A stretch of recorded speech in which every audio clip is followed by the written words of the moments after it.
पूजा खेडेकरला पोलिसांसमोर हजर राहण्याचे निर्देश दिल्ली कोर्टाने दिलेत। 2 मेला दिल्ली क्राईम ब्रँच समोर हजर राहावं असे आदेश देण्यात आले। चौकशीला सहकार्य करावं अन्यथा कठोर निर्णय घेणार असंही कोर्टाने ठणकावलं। वक्फ कायद्याबाबत भाजपनं उद्या कार्यशाळेचं आयोजन केलंय। उद्या 3 वाजता मुंबईतल्या गरवारे क्लब इथं कार्यशाळा होणार आहे। यात वक्फबाबत आमदार आणि पदाधिकाऱ्यांना मार्गदर्शन केलं जाईल। केंद्रीय मंत्री किरण रिजिजू, मुख्यमंत्री फडणवीस मार्गदर्शन करणार आहेत। अजित पवारांच्या हस्ते पुण्यामध्ये पिंक रिक्षांचं वाटप करण्यात आलं। महिला सक्षमीकरणासाठी राज्य सरकारचा हा उपक्रम असल्याचं अजित पवारांनी सांगितलंय। राज्यभरात 10,000 पिंक रिक्षांचं वाटप करण्याचे निर्देश देण्यात आल्याची माहिती त्यांनी दिली आहे। महिला प्रवाशांनी पिंक रिक्षांना प्राधान्य द्यावं असं आवाहन यावेळी अजित पवारांनी केलंय।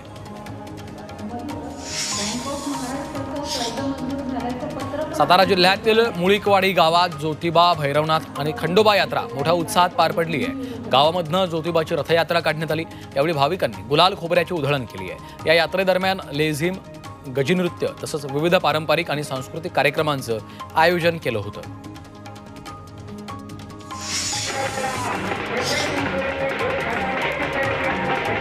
पुण्यातील शिरूरच्या कान्हूर मेसेजमध्ये मेसई देवीचा यात्रा उत्सव संपन्न झाला। यामध्ये बैलगाडा शर्यतीसह काठी, पालखी, तमाशा यासारख्या लोककलांचं आयोजन केलं होतं। तर या यात्रा उत्सवासाठी मोठ्या संख्येनं भक्तांनी गर्दी केली। साताऱ्याच्या करंजेमध्ये काळ भैरवनाथाची यात्रा उत्साहात पार पडते। दर्शनासाठी भाविकांनी या ठिकाणी गर्दी केली आहे। यात्रेला सुरुवात होताच करंजे गाव गुलालामध्ये न्हावून निघालंय। या ठिकाणी नवस फेडण्यासाठी निखाऱ्यावर चालण्याची प्रथा आहे।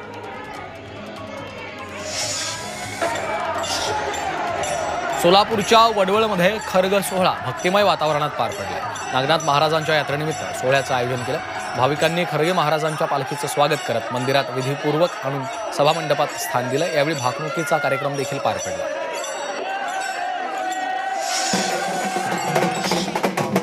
दक्षिण सोलापूर तालुक्यातील मानगुळी गावात अमोघ सिद्ध महाराजांची यात्रा उत्साहात पार पडली। या यात्रेनिमित्त 5 पालख्यांची नयनरम्य भेट घालत यात्रेचा समारोप झाला। अमोघ सिद्ध महाराजांचा सोहळा पाहण्यासाठी हजारोंच्या संख्येनं भक्तगण उपस्थित होते।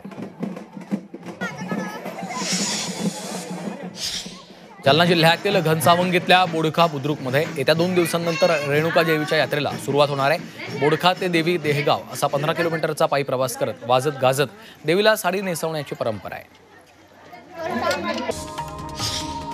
अनिसला नक्षलवादी संघटना म्हणून जाहीर करा अशी मागणी सनातन संस्थेचे अभय वर्तक यांनी केली आहे। दाभोलकर हत्या प्रकरणामध्ये निर्दोष सुटलेले विक्रम भावे यांच्या दाभोलकर हत्या आणि मी या पुस्तकाच्या कार्यक्रमात ते बोलत होते। अनिस संघटनेवर प्रशासक नेमण्याची मागणी देखील वर्तक यांनी केली आहे। तर अनिसला परदेशामधून फंडिंग होत असल्याचा आरोप वर्तक यांनी केला आहे।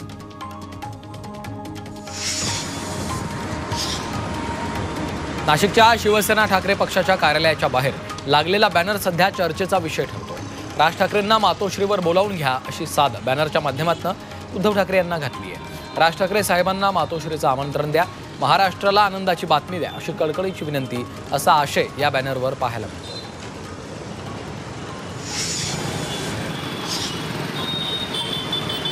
धुळे शहरात मनसेनं बॅनरबाजी केली आहे। यातून दोन्ही ठाकरे बंधूंनी एकत्र यावं असं आवाहन करण्यात आलं। उद्धव बाळासाहेब ठाकरे आणि महाराष्ट्र नवनिर्माण सेनेचे अध्यक्ष राज ठाकरे यांनी पुन्हा एकत्र यावं अशा आशयाचे फलक शहरात झळकवले।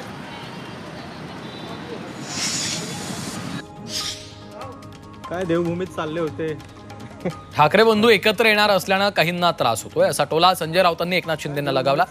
ठाकरे बंधूंनी एकत्र यावं ही महाराष्ट्राची भावना आहे असं राऊतांनी म्हटलंय।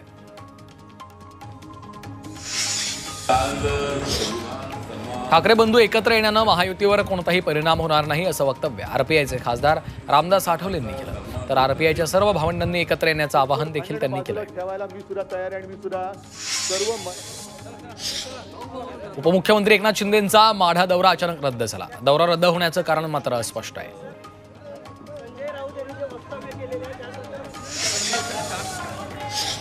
काँग्रेस नेते राहुल गांधी यांनी अमेरिकेतल्या एका कार्यक्रमात महाराष्ट्र विधानसभा निवडणुकीबाबत गंभीर मुद्दे उपस्थित केले। त्यांनी भारतातल्या निवडणूक प्रणालीमध्ये पारदर्शकतेचा अभाव आणि काही यंत्रणांचा गैरवापर होतोय असा आरोप केला आहे।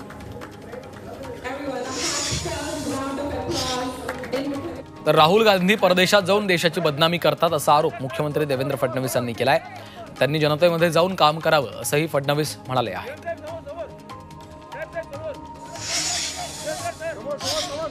भाजपातल्या नव्या पक्षप्रवेशावर भाजपच्या कार्यकर्त्यांनी थेट प्रदेशाध्यक्ष चंद्रशेखर बावनकुळे यांच्याकडेच नाराजी व्यक्त केली। बावनकुळे यांना पत्र देत भाजपच्या कार्यकर्त्यांनी मनातली खदखद बाहेर काढली। घरात पाहुणे आले की घरातल्यांना बाहेर झोपावं लागतं म्हणत कार्यकर्त्यांनी नाराजी व्यक्त केली।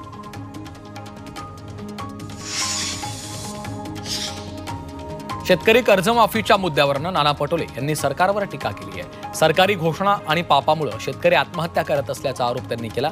तर शेतकरी या सरकारला जागा दाखवल्याशिवाय सोडणार नाहीत अशी टीका पटोले यांनी केली आहे।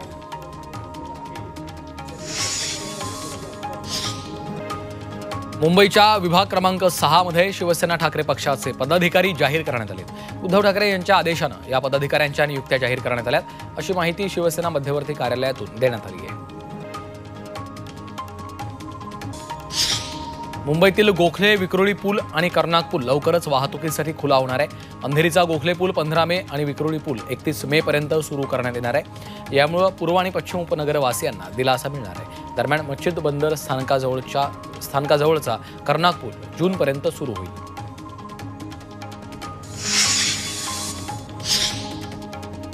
नवी मुंबईतल्या एका भूखंडावरील बेकायदेशीर बांधकामं हटवण्यात अपयश ठरल्याबद्दल कोर्टानं सिडकोला फटकारलं।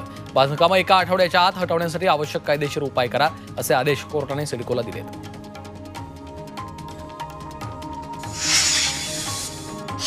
म्हाडाच्या घरांच्या किमती निश्चित करण्याबाबतच्या सूत्राची पुनर्रचना करण्यासाठी प्राधिकरणानं त्रिसदस्यीय समिती नेमली आहे। ही समिती सर्वसामान्यांना स्वस्तात घर मिळेल आणि म्हाडाचं देखील नुकसान होणार नाही या दृष्टीनं अभ्यास करणार आहे। त्यामुळे म्हाडाच्या घरांच्या किमती कमी होणार आहेत।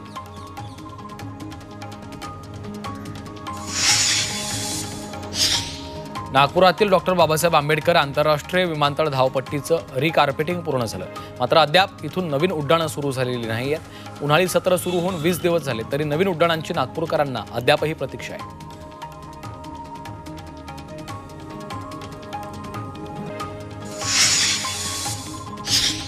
राष्ट्रीय पोषण अभियानाअंतर्गत 8 ते 23 एप्रिल दरम्यान पोषण पंधरवडा साजरा केला जातोय।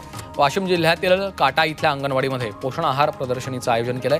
या प्रदर्शनीतून गर्भवती स्तनदा मातांना संतुलित आहार, कडधान्य, तृणधान्यांच्या पोषण मूल्यांबाबत माहिती देण्यात आली आहे।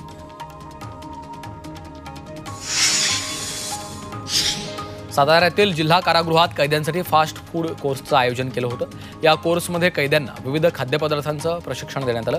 तब्बल 30 कैद्यांनी हा फास्ट फूड कोर्स 10 दिवसात पूर्ण केला।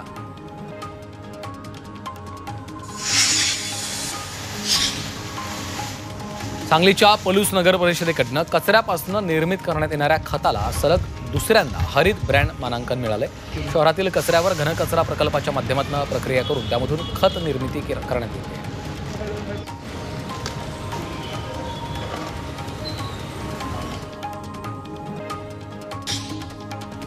मावळमधल्या एका शेतकरी महिलेनं उष्णतेपासून पिकांचं संरक्षण करण्यासाठी अनोखा प्रयोग केलाय।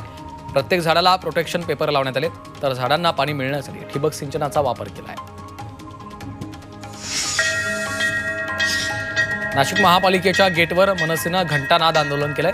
रस्त्यांवरचे खड्डे, गोदावरी स्वच्छतेसह शहरातल्या इतर प्रश्नांबाबत हे घंटानाद आंदोलन करण्यात आलं।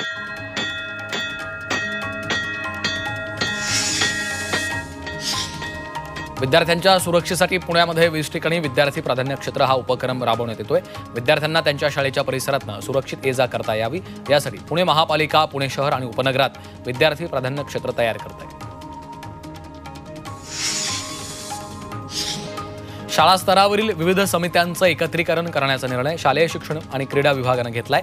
त्यामुळे आता केवळ 4 समित्या राहणार आहेत। विविध समित्यांचं एकत्रीकरण करून समित्यांची संख्या कमी केल्यामुळे मुख्याध्यापक, शिक्षकांवरचा भार कमी झाला असून आता त्यांना शालेय कामकाजासाठी अधिक वेळ मिळणार आहे।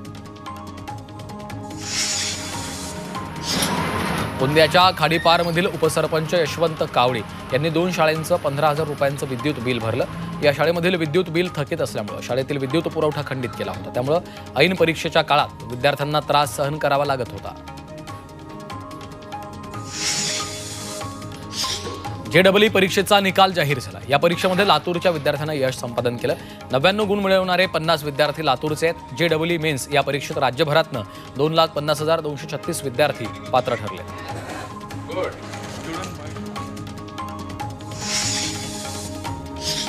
पुणे महानगर परिवहन महामंडळामध्ये आता वाहकही कंत्राटी पद्धतीनं सेवेत घेतले जाणार आहेत। कंत्राटी पद्धतीनं 400 बसेस सेवेत दाखल करण्यात येणार असताना 1000 चालकांबरोबर 1000 वाहकांची देखील सेवा घेतली जाणार आहे।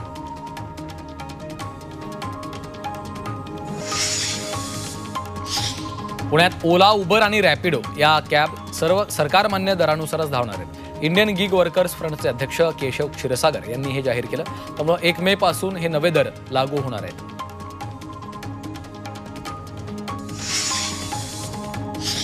पुण्यामध्ये इलेक्ट्रिक वाहनांच्या खरेदीचा वेग मंदावलाय। सरकारकडून दिल्या जाणाऱ्या सवलती कमी झाल्यामुळे ग्राहकांनी ई वाहन खरेदीकडे पाठ फिरवला आहे। अपुरं चार्जिंग स्टेशन, स्पेअर पार्ट या सुविधा पुरेशा उपलब्ध नसल्याच्या तक्रारी आहेत।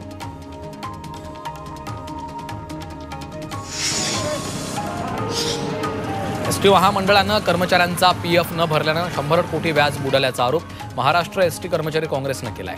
पीएफ आणि ग्रॅच्युइटीचे 2345 कोटी महामंडळानं भरलेच नाहीयेत असा आरोप आहे।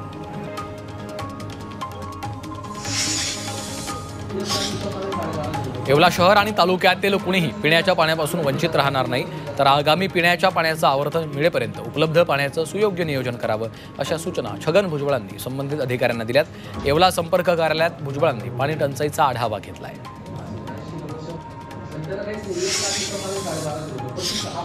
एप्रिलच्या मध्यावर महाराष्ट्रावर पाणी टंचाईचं संकट ओढवलं।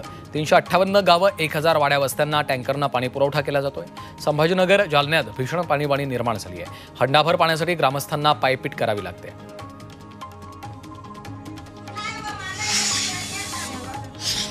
नंदुरबारच्या शहादा शहरातील गजबजलेल्या बाजारपेठ आणि बस स्थानक परिसरात वाहतुकीची मोठी कोंडी झाली। या वाहतूक कोंडीचा सर्वसामान्य नागरिकांना मनस्ताप सहन करावा लागतोय। हातगाड्या आणि बेशिस्त वाहनधारकांमुळे ही वाहतूक कोंडी होत आहे। त्यामुळे बेशिस्त वाहनधारकांवर कारवाईची मागणी नागरिकांनी केली आहे।